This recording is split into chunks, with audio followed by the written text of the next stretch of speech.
There is something quietly devastating about the gap between what we say we believe and how we actually live.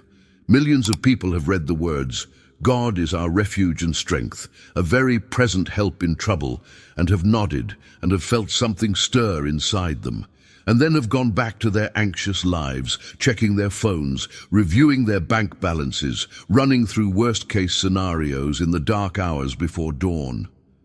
The words are familiar. The comfort they promise is not. This is not a minor inconsistency.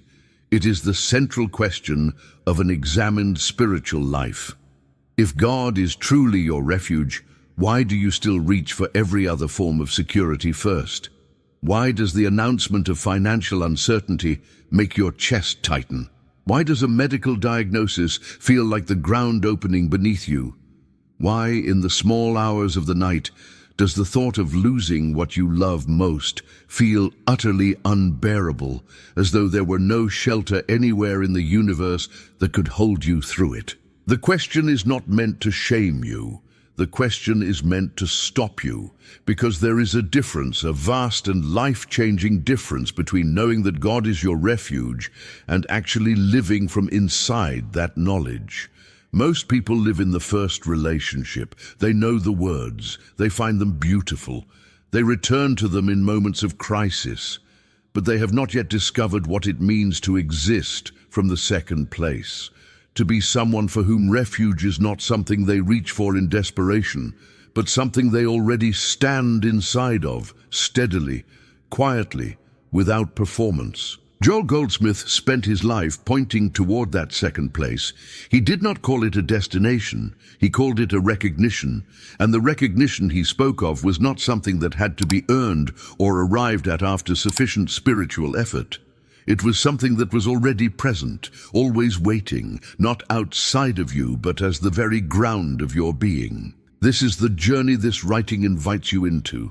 Not an explanation of a verse, an experience of what that verse is actually pointing toward. Somewhere beneath every fear you have ever carried, beneath every moment of desperation and grasping and loss, there is a refuge that has never once been absent from your life. The only question is whether you have been still enough, honest enough, and patient enough to recognize it. That recognition begins here. What we think we mean when we say refuge is almost always smaller than what the word actually holds. When most people hear the phrase, "God is your refuge," they picture something external. They imagine a force that intervenes from outside their circumstances, a divine hand that redirects the storm, changes the diagnosis, softens the heart of the person causing harm. Refuge, in the popular imagination, means that something bad is prevented, that the situation improves, that the fear is justified but then removed by an act of mercy from beyond. This is a natural way to think. It is not wrong in the way that a lie is wrong. It is incomplete in the way that seeing only the surface of deep water is incomplete. You are not mistaken about the water. You are simply missing most of it. The Hebrew word at the heart of Psalm 46 is machseh. It carries within it the idea of a place of complete trust, a ground of absolute reliance, not merely a physical shelter, but a state of being in which the consciousness itself has found its resting place. It is not primarily about what God does to your circumstances. It is about what happens within you when you become aware of what God is. The refuge is not somewhere you go. It is something you recognize yourself as already standing inside of. This distinction changes everything about how you approach difficulty. If refuge means that circumstances will improve, then your faith is always contingent, always watching for signs, always measuring the distance between where things are and where they need to be for you to feel safe. You are perpetually waiting. You are perpetually disappointed. You are perpetually doubling the anxiety of your situation by adding to it the anxiety of wondering whether God will show up in time. But if refuge means a quality of divine presence that is already fully established within your consciousness, then the nature of your spiritual work changes completely. You are no longer waiting for something to happen. You are learning to recognize something that is already true. Joel Goldsmith described this shift as the difference between a religion of hoping and a spirituality of knowing. The person who hopes looks outward for confirmation. The person who knows has found a ground inside that does not require confirmation because it does not depend on circumstances. In the modern world, the word refuge carries an almost exclusively external meaning. We speak of refugees as people who have left a dangerous place for a safer one. We speak of taking refuge as physically moving away from threat. This is the image the human mind instinctively reaches for, the image of location, of geography, of getting from a bad place to a better one. But the inner geography of the soul operates by entirely different laws. The refuge that Psalm 46 is speaking about cannot be located on any map. It cannot be reached by any movement across physical space. It can only be reached by a movement of consciousness, an inward turn, a willingness to stop looking at the surface of circumstances long enough to sense the depth beneath them. This is what Goldsmith called the contemplative approach, and it is the foundation of everything that follows in this writing. Psalm 46 was not written in comfortable circumstances. The scholars who have studied its origins believe it may have been composed during one of the most dangerous periods in the history of ancient Jerusalem, when the city was surrounded, when the armies of an empire pressed against its walls, when every external sign pointed toward catastrophe. The person who wrote these words was not writing from a place of resolved difficulty. They were writing from the center of unresolved terror. This is what makes the Psalms so extraordinary, and this is what most casual readings of it miss entirely. The psalmist does not say, "God was our refuge, and then things got better." The psalmist does not say, "God will be our refuge once this crisis passes." The psalmist says, "God is our refuge," present tense, active, immediate, right now in the middle of everything that is pressing and frightening and unresolved. The phrase that follows is even more precise, a very present help in trouble. The original Hebrew carries a sense of immediacy that the English translation struggles to fully render. The presence being described is not eventual, it is not conditional. It is not available only after sufficient faith has been demonstrated. It is found, available, present now, in this moment, exactly as things are. What the author of Psalm 46 discovered, and what Goldsmith spent his entire ministry trying to help people discover, is that the recognition of divine presence does not wait for the danger to pass. The recognition itself is the refuge, not the changed circumstances, not the resolved crisis. The awareness, the conscious knowing, the interior recognition of a presence that no external condition can remove. This was written in the middle of a siege, and it is the most calm and settled piece of writing imaginable.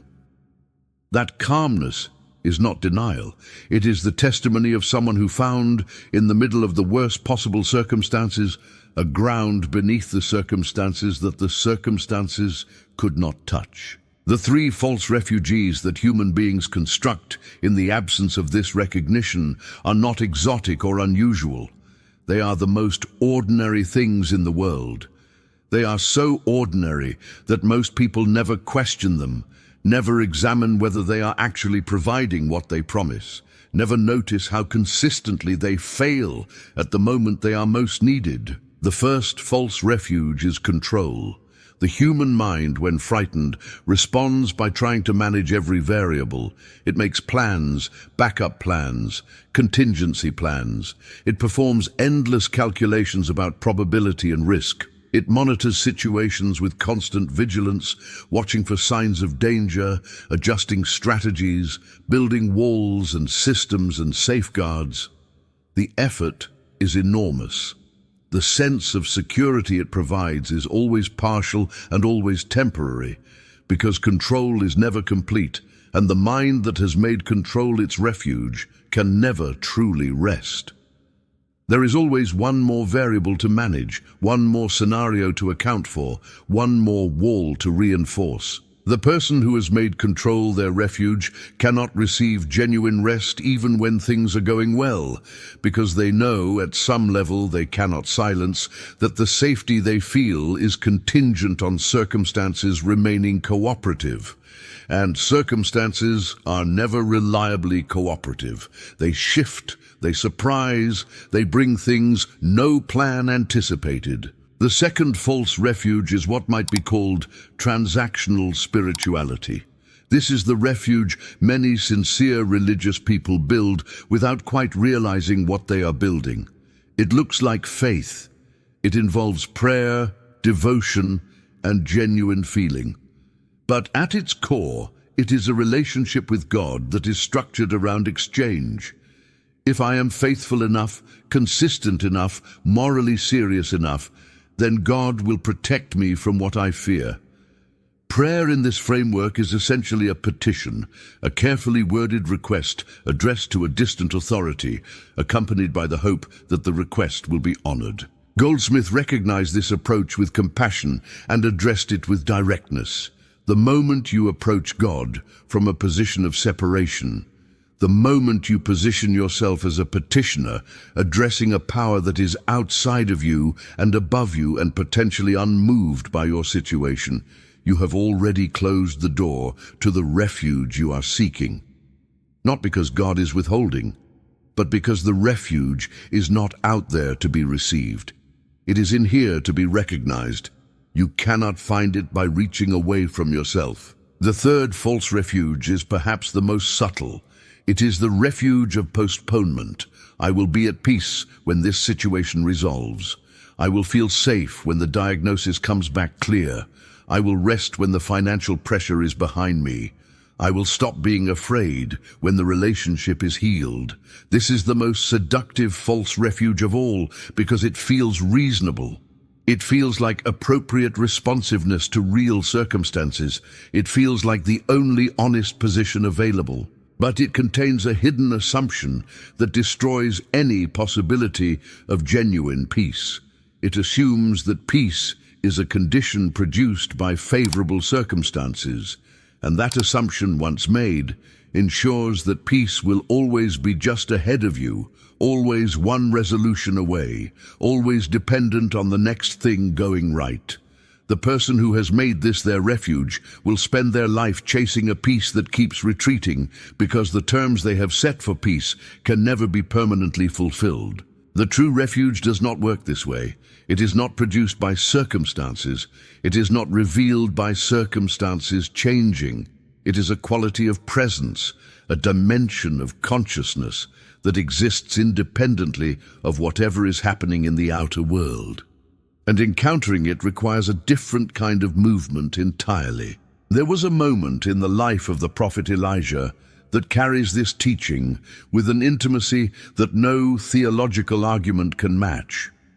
Elijah had just come through one of the most dramatic spiritual victories recorded in the Hebrew Scriptures. He had stood against 450 prophets of Baal on Mount Carmel, and the fire of God had fallen, and the people had turned. It was the kind of moment that should have left a person feeling sustained, confirmed, held. Instead, a single threat from Queen Jezebel sent Elijah running into the wilderness, terrified, alone, convinced that he was the last faithful person alive, convinced that his life was as good as over. He traveled a day's journey into the desert and sat down under a broom tree and asked to die. He was not being dramatic. He was completely spent, completely convinced that the story was over, completely unable to locate any refuge in anything that had just happened. What followed was not a theological lecture. What followed was bread baked on coals and a jar of water, and an angel who simply said, "The journey is too great for you. Eat." The physical care came first. Before any explanation, before any correction, before any spiritual instruction. The body was honored in its exhaustion. But then Elijah traveled on in the strength of that food 40 days and 40 nights to Horeb, the mountain of God. And there he went into a cave and spent the night. And the word of the Lord came to him and said, "What are you doing here, Elijah?" Not an accusation, a genuine question, an invitation to locate himself, to name his actual inner state. And Elijah named it with complete honesty. He said he had been very jealous for the Lord God. He said the people had forsaken the covenant and broken down the altars and killed the prophets. He said, "I alone am left, and they are seeking my life." Then came the instruction that would redefine everything. Go out and stand on the mountain before the Lord. And a great wind came that broke the rocks in pieces. But the Lord was not in the wind, and after the wind came an earthquake. But the Lord was not in the earthquake, and after the earthquake came fire. But the Lord was not in the fire, and after the fire a still small voice. This is the central disclosure of the entire passage. The refuge Elijah had been searching for was not in the dramatic, not in the overwhelming, not in the powerful intervention that would visibly resolve everything and put all enemies to flight. The refuge was in the still small voice, the voice of interior presence, the sound of almost nothing, the quiet that is only accessible when the noise of external drama has passed. Elijah had been looking for God in the wind and the earthquake and the fire, in the dramatic reversal of his circumstances, in the visible vindication of his cause. He had been looking outward and upward for a refuge that existed inward and downward at the deepest level of his own being. And when he finally encountered it, not as a triumph but as a whisper, everything became possible again. He received his next assignment. He received the knowledge that he was not alone, that 7,000 had not bowed the knee. He received the capacity to go on. The refuge had been present the entire time, in the cave, in the wilderness, in the darkness of a fear that felt like it might never lift. What changed was not the circumstances. What changed was the register in which Elijah was listening. This is not an ancient story about an ancient prophet. It is a description of the interior geography that every human being who has ever been terrified must eventually learn to navigate. The winds come, the earthquakes come, the fire comes, and through all of them, the still small voice of divine presence has never once stopped speaking. The question is always the same. Are you still enough to hear it? Marcus was 43 years old when he first encountered the idea that the thing he had been trying to escape might be the very doorway to the thing he was searching for. He was a civil engineer, someone who had built his professional life on precision, on the confident management of variables, on knowing exactly what the load-bearing capacity of a structure was before committing any weight to it. He had applied this same methodology to his inner life, and it had produced a decade of chronic anxiety. He had tried 3 different therapists, 2 forms of medication, and more meditation applications than he could remember. Each had offered some relief. None had offered anything that lasted. He described his experience to a colleague as living inside a house where the foundation was perpetually shifting, where no matter how carefully he arranged things inside, the floor beneath them was never quite steady. A colleague gave him a worn copy of one of Goldsmith's books. Marcus was skeptical in the way that analytically trained people often are when confronted with language that sounds mystical. But one passage stopped him. It said that you are not trying to bring God into your situation. You are recognizing that God is already present in your situation. That reframing cracked something open in him that no amount of therapeutic technique had been able to reach. What Marcus had been doing with tremendous dedication and sincerity was trying to manage the anxiety, trying to reduce it, trying to control its intensity through technique. What he had not been doing was questioning the fundamental premise the anxiety rested on. The premise that something essential was absent from his life and that it was his job to secure it. That premise was the false refuge he had built everything on. It was the structural flaw in the foundation. He began a simple practice. Each morning before leaving for work, he sat in silence for 10 minutes and returned again and again to a single recognition. The presence is here. Not I hope the presence will come. Not if I am faithful enough the presence will visit. The presence is here now as a fact, as the ground of this moment, regardless of how the anxiety is performing. The first 2 weeks felt hollow. He continued anyway. By the end of the second month, he noticed that the anxiety had not disappeared, but it had lost something. It had lost the quality of totalness, the quality of being the entire floor of his inner life. Beneath it, he had begun to sense something else, something quiet and steady that the anxiety was sitting on but had never been able to actually displace. He had not cured the anxiety. He had discovered that the anxiety was not the deepest thing in him. What is it like to actually find this refuge? Not to read about it, not to understand it intellectually, not to hope for it, but to genuinely encounter it in the middle of a life that is not cooperating with you. This is a question that most spiritual writing avoids, perhaps because the experience is difficult to describe without either over-promising or under-promising. But the avoidance is costly, because people who are suffering need to know what they are looking for before they can recognize it when they encounter it. The first thing to say is that the refuge Goldsmith points toward does not arrive like a dramatic intervention. It does not feel like a rescue. It does not come with the emotional relief of having a terrible situation resolved. It comes, when it comes, more like discovering that the ground under your feet was solid all along, even during the period when you were convinced you were falling. There is a quality to it that is almost paradoxical. It is not the absence of pain. Claire found this out in a way that required months of sitting with the truth she did not initially want. Claire was 57 years old when a 31-year marriage ended in a way she had not foreseen. The grief was not merely emotional, it was architectural. She had built her sense of who she was so thoroughly around the structure of that relationship that when the structure was gone, she did not know how to locate herself.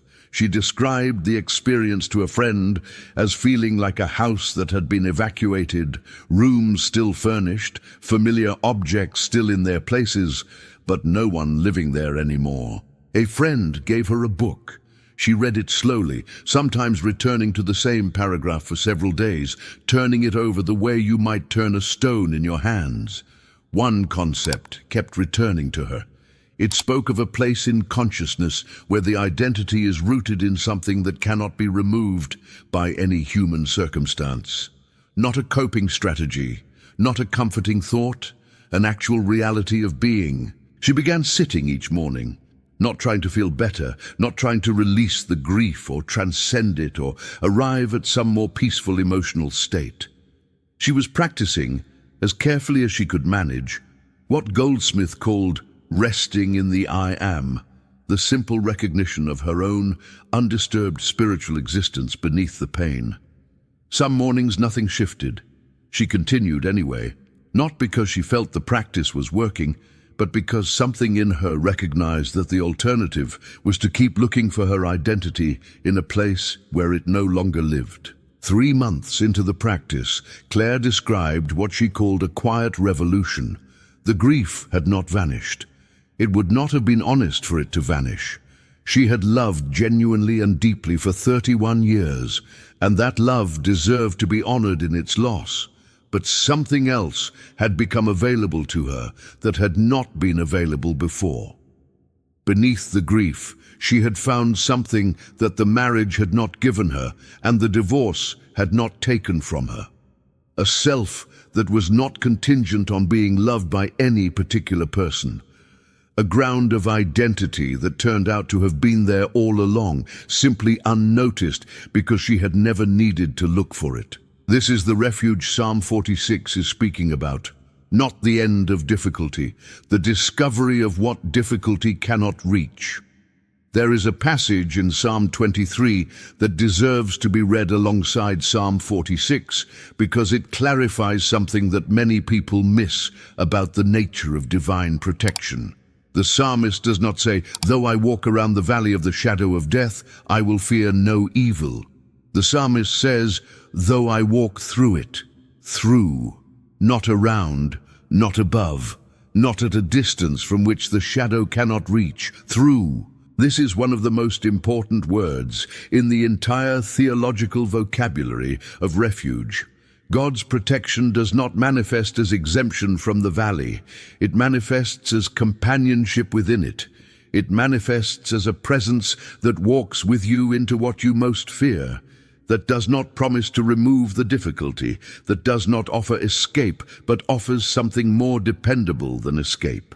It offers a ground that holds beneath you while you walk through what you cannot avoid.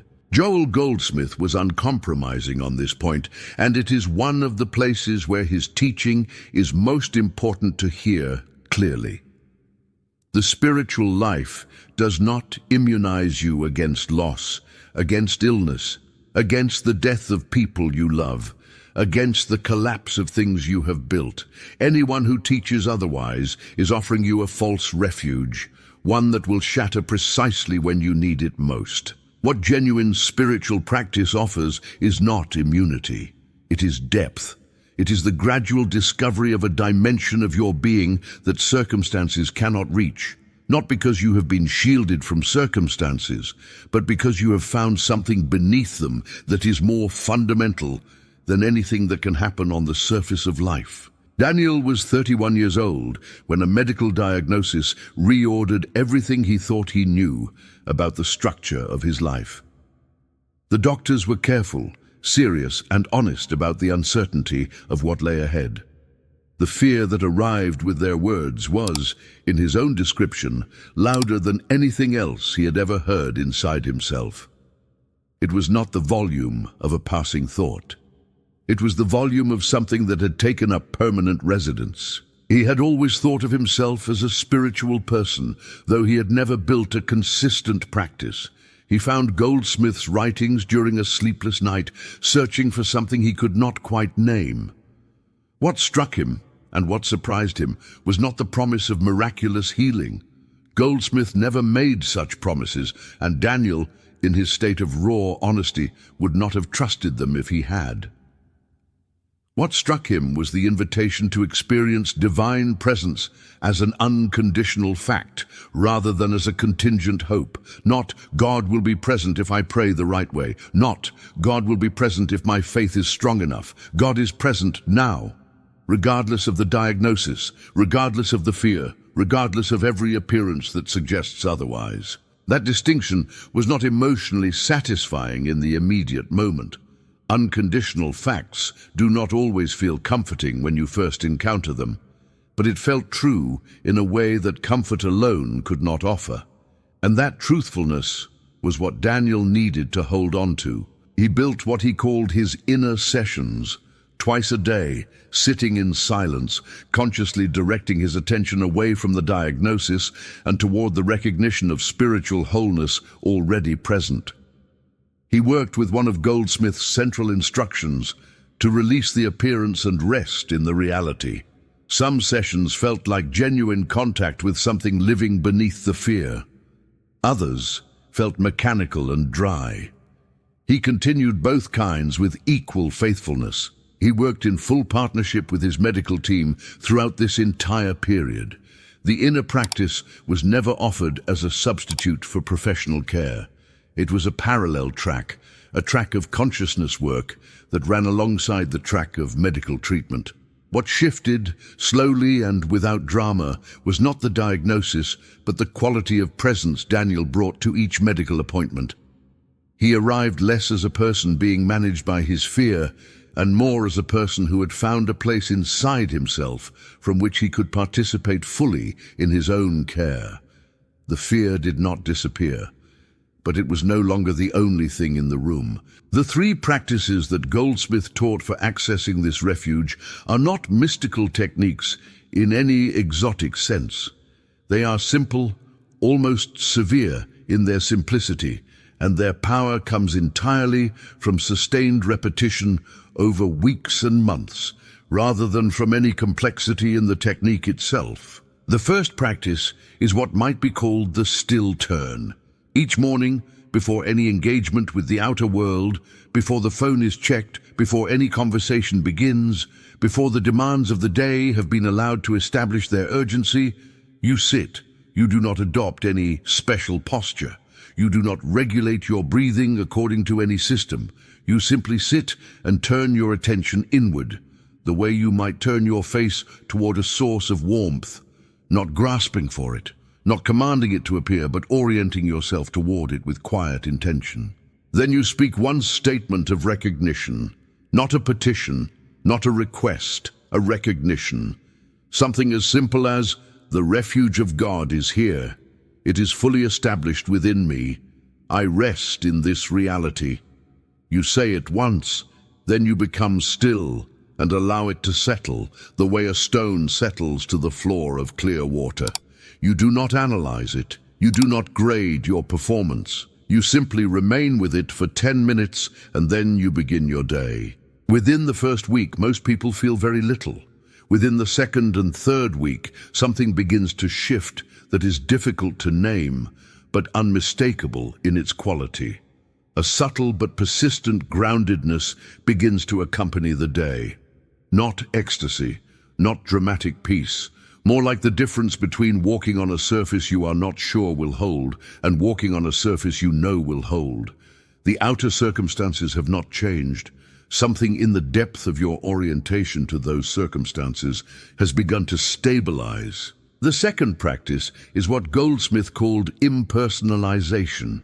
It is one of the most challenging and ultimately most liberating of his teachings, because it requires a fundamental shift in how you relate to the problems that appear in your life. The human mind, when faced with illness, financial difficulty, relationship breakdown, or any other form of suffering, instinctively personalizes it. It becomes my illness, my failure, my punishment, my burden. The problem is assigned an identity that is tied to your identity, and the two become locked together in a way that makes the problem feel as permanent as you are. Goldsmith's instruction was to refuse this personalization, not to deny that the problem exists, not to pretend you do not see the appearance, but to refuse to grant the appearance the authority of ultimate identity. When a difficult condition arises, the practice involves returning again and again to a specific interior recognition. This appearance does not belong to me. It is not my identity. It is not the final word about the reality of my being. I see it. I am not it. This sounds simple. It is not easy. For the first several weeks of practice, it may feel entirely mechanical, a verbal formula repeated without interior conviction. But the point of a practice is not to feel its truth immediately. The point is to consistently direct the movement of consciousness in the correct direction, and over time, through repetition and honesty and patience, what begins as a formula becomes a genuine interior posture. The third practice is dwelling in the Word. Goldsmith borrowed this language from the Gospel of John, where it is offered not as a theological doctrine, but as a consciousness instruction. To abide in the Word is not to recite it. It is to live with a single truth long enough that the truth stops being an object of thought and becomes instead the background frequency of your awareness. Choose one statement, something from the Psalms, something from Goldsmith's writings, something that carries genuine resonance for you. Let it be brief, something like, "I dwell in the secret place of the Most High," or "The presence that is my refuge is fully established within me now." Then carry that statement through an entire week. Return to it in the morning. Return to it when anxiety rises during the day. Return to it before sleep, not as a chant, not as a protection spell, as a living reminder of a reality you are learning to inhabit. Goldsmith described this as the process by which the Word becomes flesh, by which understanding that is still primarily intellectual begins the slow transformation into understanding that is embodied, lived, real. After 1 week with a single statement, you will begin to notice whether it has taken root. You are not convincing yourself of something false. You are allowing genuine spiritual truth to dissolve, gradually and without force, the habitual patterns of fearful thinking that have been covering over the refuge that was always there. These 3 practices are not separate techniques for separate problems. They are 3 movements within a single orientation of consciousness. They all accomplish the same fundamental thing. They turn your attention from the appearances that occupy the surface of your life toward the reality that underlies those appearances. They are the candle that makes visible a light that was always present. The honest account of what happens when people begin these practices includes the difficult parts, because without the difficult parts, the first encounter with difficulty will feel like failure and will end the practice prematurely. The first difficulty is what practitioners have called the dry period. In the early weeks of practice, there are often genuine moments of stillness, authentic flickers of the interior peace that Goldsmith describes. These moments encourage. They feel like confirmation, and then usually somewhere in the 3rd or 4th week, the experience flattens. The stillness becomes unreachable. You sit in silence and encounter not peace, but the relentless noise of your own thinking, louder and more insistent than you remember it being before. You wonder if the earlier moments were real or imagined. This is not failure. This is the practice beginning to work in a deeper layer. The habitual patterns of thinking that have long obscured the inner refuge do not dissolve quietly. They surface, often with considerable force, precisely because the consistent inward turning has begun to disturb their ordinary dominance. The instruction during dry periods is not to intensify the effort. It is to continue with less expectation. Simply show up, sit, make your statement of recognition. Release your attachment to any particular experience. Trust that the work continues beneath your awareness, as root growth continues in winter soil where nothing visible is happening at the surface. The second difficulty is the performance trap. It happens to nearly every sincere practitioner, and it requires honest self-examination to identify because it wears the clothing of genuine spirituality. You notice that your morning sitting has become more effortful, more intense, more monitored. You find yourself grading sessions, comparing today's quality of stillness to yesterday's. You notice a subtle bargaining happening beneath your conscious awareness. If I am faithful enough, consistent enough, if my recognition is genuine enough, then surely the refuge will become more available. This is the old framework of transactional spirituality reasserting itself in spiritual clothing. The moment you notice it, the correction is simple. You stop trying. You return to the posture of rest. Not because effort is bad, but because effort is entirely the wrong tool for this particular work. You are not building access to the refuge. You are recognizing an access that has never been revoked. That is a completely different movement. It requires not more effort, but a genuine willingness to stop performing. Goldsmith said something about this that deserves to be carried and returned to whenever the performance trap closes in. He said that you cannot make God act. You can only make yourself aware of God's action already in progress. That single understanding, genuinely received, dissolves the performance trap entirely. There is nothing to manufacture. There is only something to recognize. The third difficulty arrives when external circumstances appear to directly contradict what you have been practicing. You have been recognizing wholeness for 6 weeks, and a new health symptom appears. You have been practicing abundance consciousness for 2 months, and a financial crisis arrives. You have been establishing inner peace, and a relationship shatters. This is the moment that ends most people's practice, because it feels like evidence that the practice does not work. Goldsmith would say, this is precisely the moment when the practice is most important and when maintaining it requires the greatest maturity. The appearance of circumstances that contradict spiritual truth is not evidence that spiritual truth has failed. It is the final pressure that precedes a genuine breakthrough in consciousness. The instruction is not to ignore the practical reality. Seek medical care, address the financial situation honestly, deal with the relationship directly. Do all of this and simultaneously maintain the interior practice. Hold the appearance in one hand and the recognition of spiritual reality in the other. Do not force them to reconcile immediately. Simply refuse, in your deepest interior orientation, to grant the appearance the authority of final truth. This dual holding, full practical engagement with outer life, combined with unwavering inner recognition, is what Goldsmith called living in the world, but not of it. It is the most demanding form of spiritual discipline, and it is also the most deeply rewarding. Helena was 48 years old and 8 months into a consistent practice when she experienced something that she had no framework to anticipate. She was a project manager, someone accustomed to high-pressure environments, someone who had built her competence around the ability to remain functional under stress. She was in a particularly difficult meeting.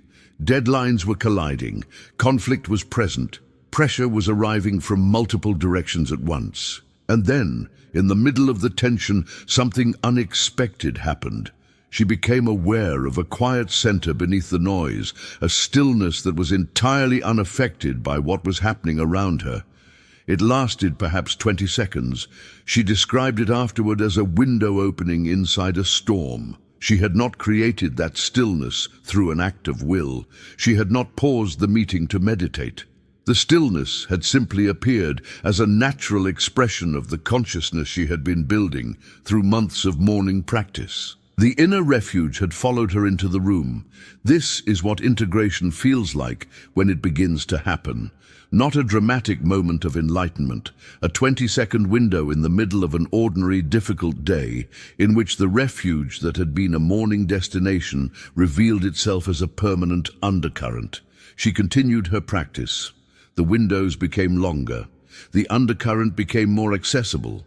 The meeting room became one more place in which the presence was simply present. The relationship between urgency and refuge is one of the most practically important dimensions of this teaching, because urgency is the water in which most contemporary human beings swim without noticing they are wet.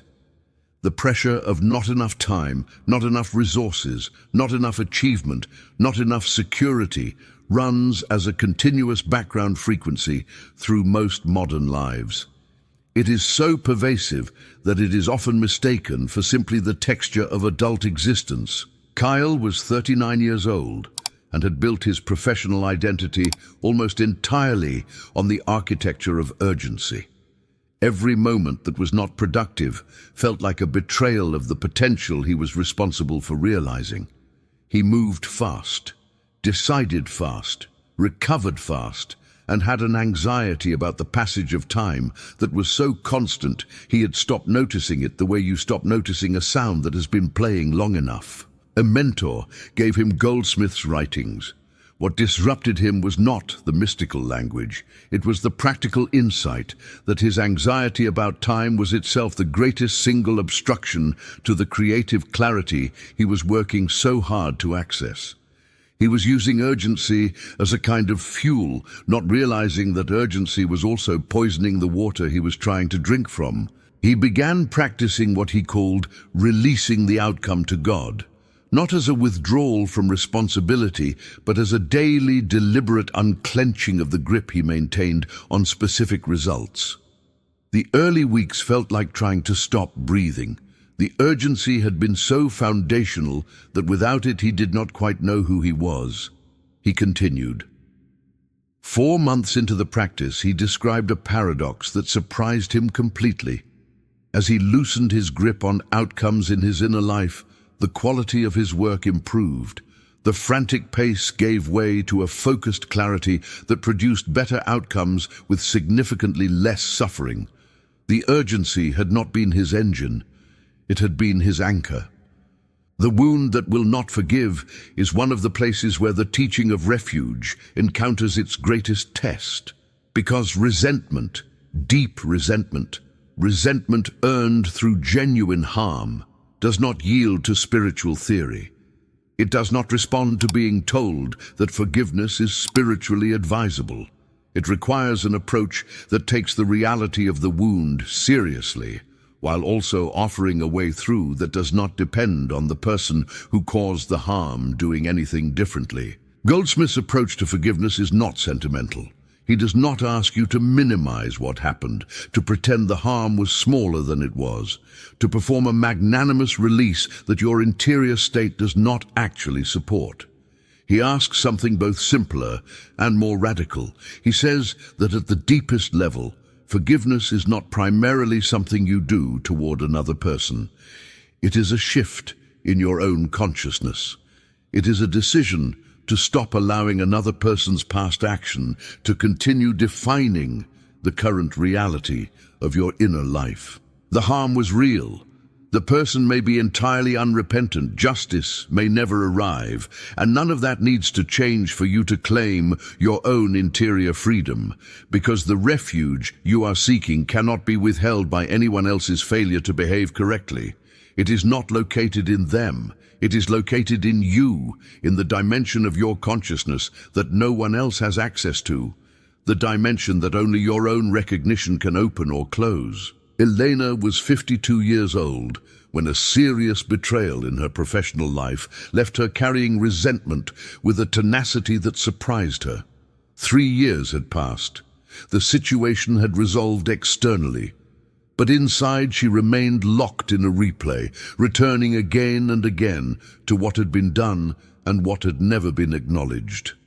She had tried conventional forgiveness practices and found them unsatisfying, not because they were wrong, but because they felt like they were asking her to pretend the damage had been less than it was. What reached her through Goldsmith's framing was different. The question was no longer, can you forgive this person?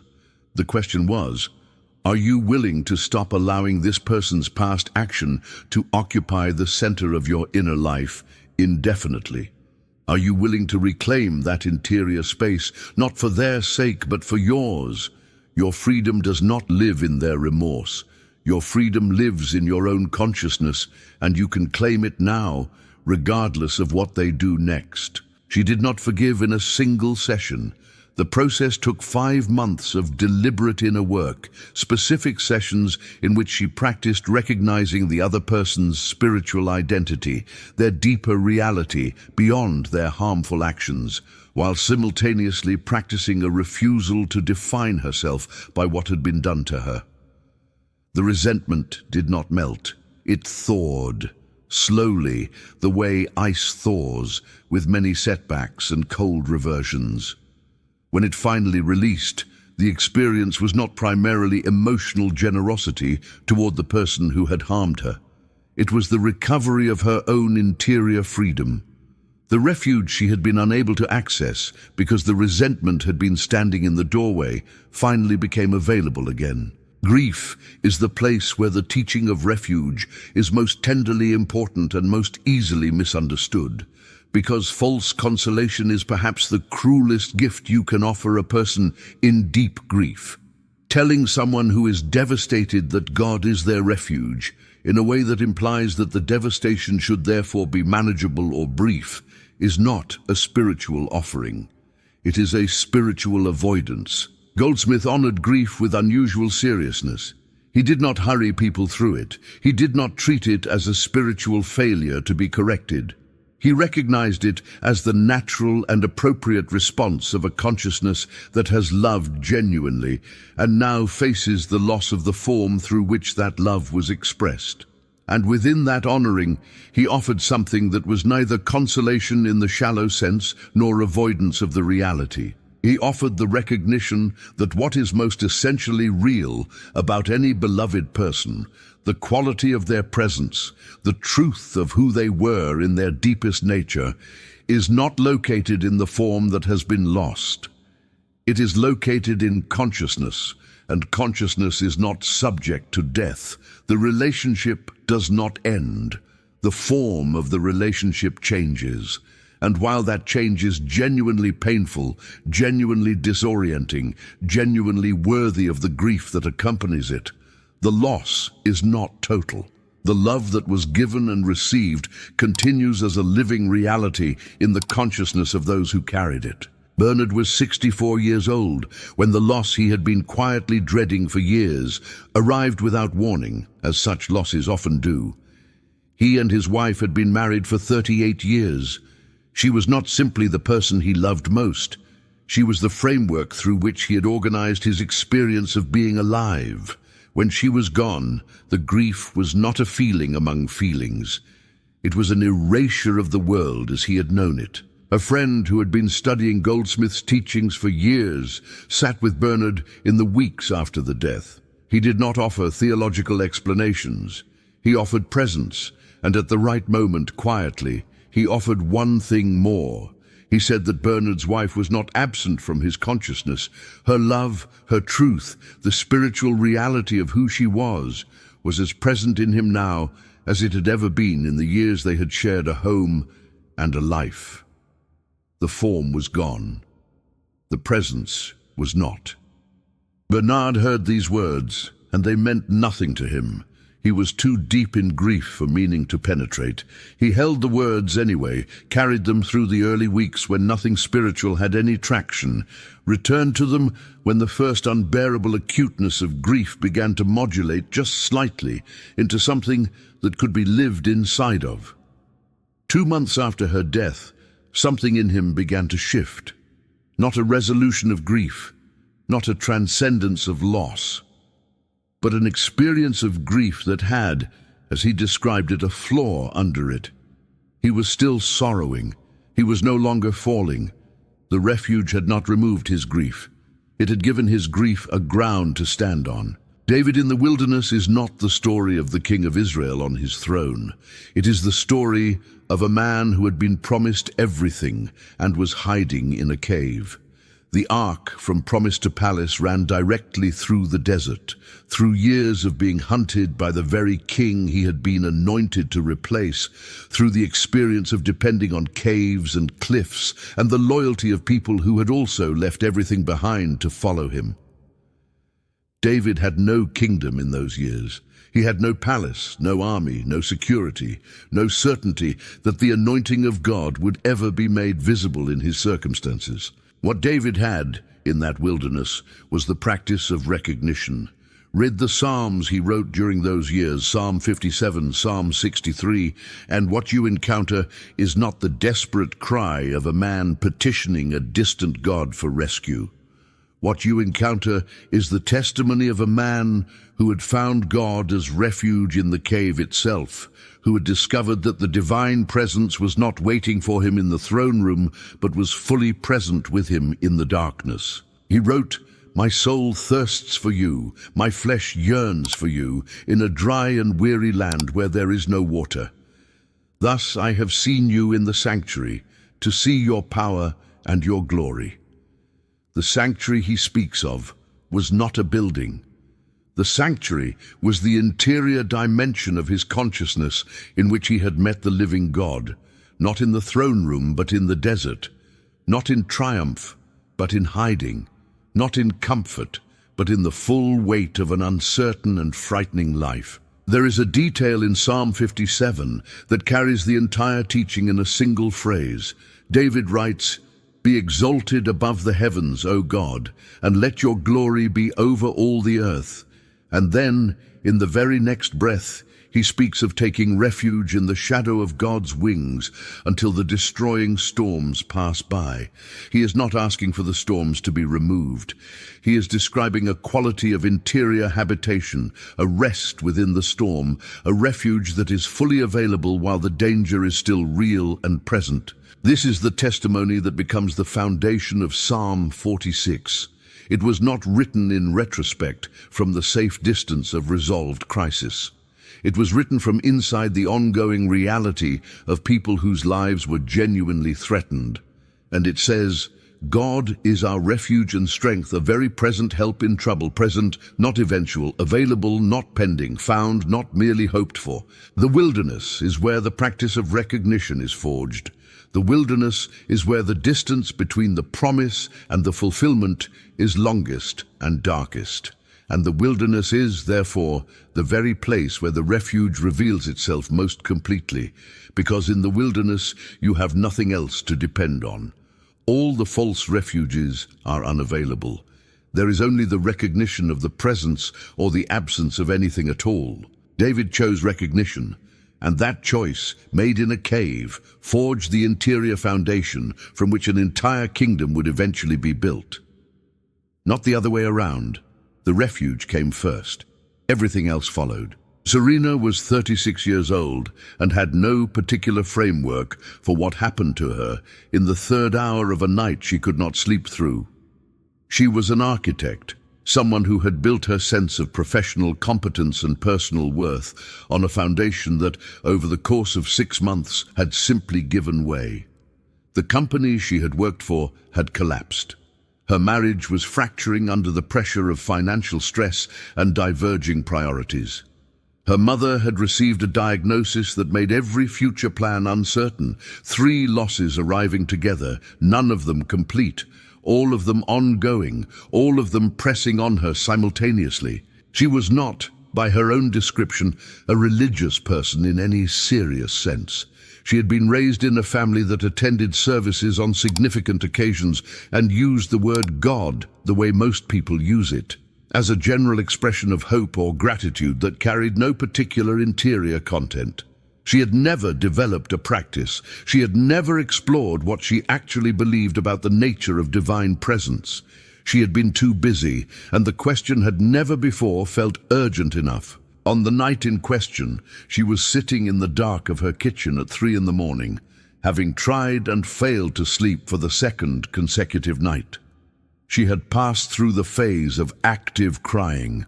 She was now simply spent, empty, too exhausted to be afraid in the active way she had been afraid for months. She was not meditating. She was not praying. She was simply sitting because she did not have the energy for anything more. What happened in that sitting was not dramatic. There was no voice, no light, no sensation she would have described as supernatural. What she became aware of was a quality of presence in the room, and more than that, in herself, that she had not been aware of before. It was not a feeling, not exactly. It was more like a recognition, though she did not have that word for it at the time. It was the awareness of something that had been there all along, beneath all the fear and grief and exhaustion, something quiet and steady that the turmoil had been covering without being able to touch. She sat with it for a long time. When she finally went back to bed, she did not think about it in terms of God. She thought about it as, something is there that I did not know was there. That was the entirety of it. But the something did not leave.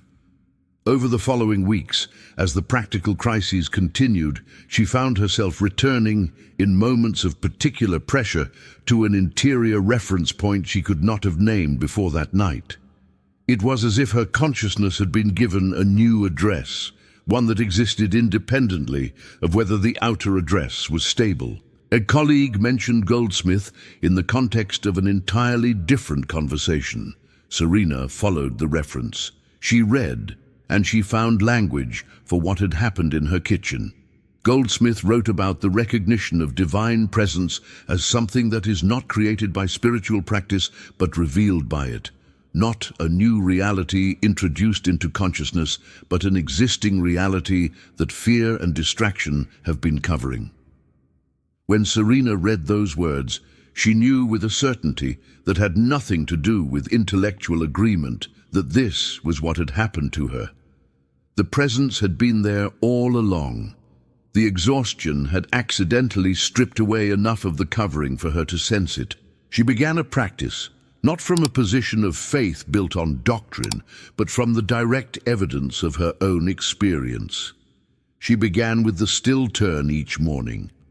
She began sitting with Goldsmith's language about recognition and refuge and divine presence that is already established. She was not converting to a new belief. She was learning to consciously return to a place she had stumbled into once in the dark, and to stay there longer, and to bring more of herself into it. The crises did not resolve quickly. Several of them did not resolve for a long time. Her mother's illness continued. The marriage required months of hard work before finding its way back to a foundation that could hold.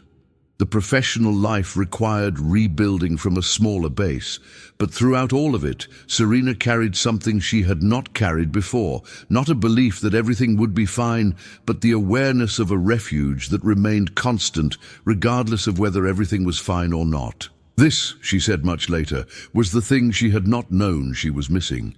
Not the resolution of her problems, the discovery that she had a place to stand inside of while the problems were still unresolved. The transformation that genuine refuge practice produces over time does not look like anything the culture around you is likely to recognize as spiritual achievement. There is no external marker, no visible sign, no credential. What changes is something interior and nearly invisible to outside observation. And yet, paradoxically, the people around you begin to notice it before you do. Dorothy was 60 years old and had been practicing quietly for nearly a year when a neighbor made an observation that stopped her. The neighbor said, "I do not know what has happened with you this past year, but I always feel calmer after we have spent time together." Dorothy had not told this neighbor about her practice. She had not offered spiritual counsel or shared her readings or invited anyone to join her morning sitting. She had simply been sitting, consistently and honestly, and allowing whatever was being built inside to exist without announcement. What the neighbor was responding to was not a technique Dorothy had learned for projecting calmness. It was the natural emanation of a consciousness that had been, over the course of a year, turning inward each morning to recognize the presence of a refuge that does not fluctuate. The interior work had become exterior fruit, not because Dorothy had arranged for it to do so, because it was the natural consequence of the work, the way warmth is the natural consequence of a fire you do not need to advertise. Goldsmith called this being a transparency for the light. The image is precise and important. A transparency does not generate light. A transparency does not reflect light. A transparency allows light to pass through without obstruction. The person who has been practicing genuine inner refuge work over a sustained period does not become a source of spiritual power or a dispenser of spiritual wisdom.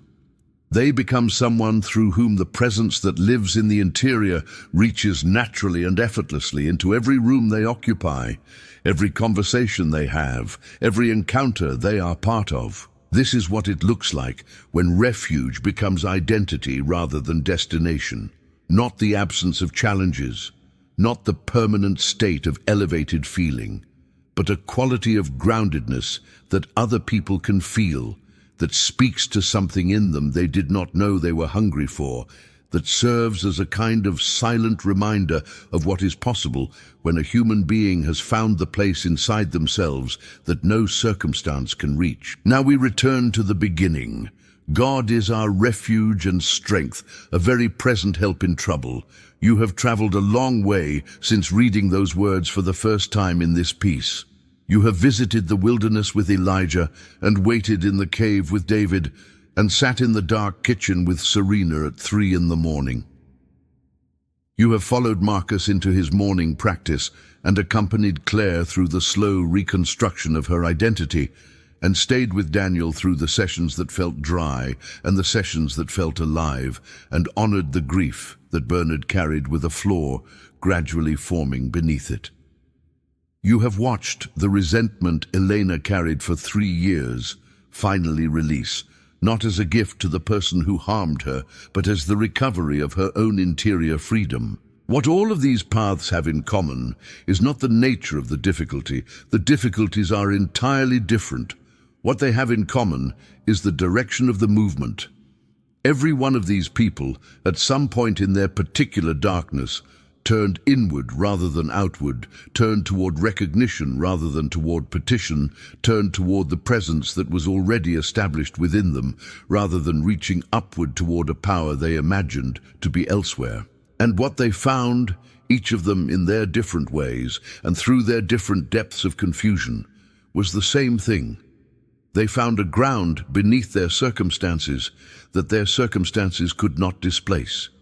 They found a refuge that was not conditional on the resolution of their problems.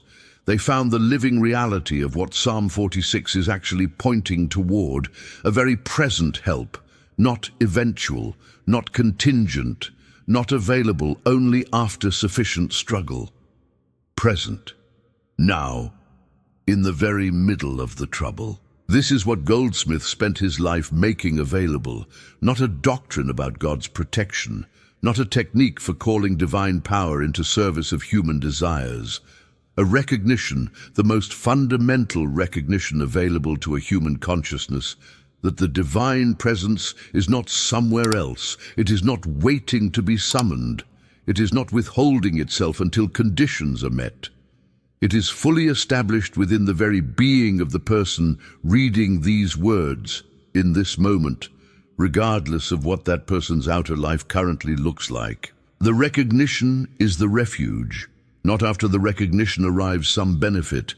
The recognition itself is the thing. The stillness that descends when a human consciousness stops reaching away from itself and turns inward to rest in what has always been present, that is not a preparation for refuge. That is refuge. That is what the psalmist found in the siege. That is what Elijah found in the still small voice. That is what David found in the cave. That is what Serena found in an exhausted kitchen at 3 a.m. without intending to find anything at all. You have not been reading about a spiritual technique you might one day try. You've been reading about something that is already true about you, something that has been true about you every day of your life, including every day you were most afraid, most lost, most convinced that there was no ground beneath you. The ground was there. It is there now. The refuge you have been seeking is not located at the end of a sufficient spiritual journey. It is located in the recognition of what you already are. Goldsmith said it, and it deserves to be the last thing carried away from everything that has been written here. You are not making your way toward God. You are recognizing that you have always been held within God. You are not building a shelter. You are discovering that you have never been outside of one. Before you move to the next thing that is waiting for your attention, pause for a moment. Just a moment. Place both hands in your lap. Let your breathing slow. And instead of reaching outward toward anything, instead of reviewing your list of concerns, instead of measuring the distance between where things are and where they need to be, simply rest. Rest in the awareness of this moment. Not a special moment. This one. The one that is happening right now. As you read these words, as this breath moves through you, as this quiet presence holds you whether or not you have been noticing it. God is your refuge, not because circumstances are favorable, not because your faith is adequate, not because you have completed some spiritual preparation that qualifies you to receive the gift. God is your refuge because that is the nature of the reality you exist inside of. It was true before you knew it. It will be true after this reading ends. The refuge is not something you need to find. It is something you are finally willing to recognize you are already standing inside of. And that recognition, quiet and almost effortless, is the beginning of a life lived from a completely different ground. If something in this writing has touched what is real in you, carry it forward, not by sharing a method, but by living the recognition. And in the silence that follows the end of these words, simply notice. Notice what is present beneath everything else. Notice the still small voice that has been speaking through every silence you have ever sat inside. That is where your refuge lives. It has always been there. And you have never, not for a single moment of your life, been outside of it.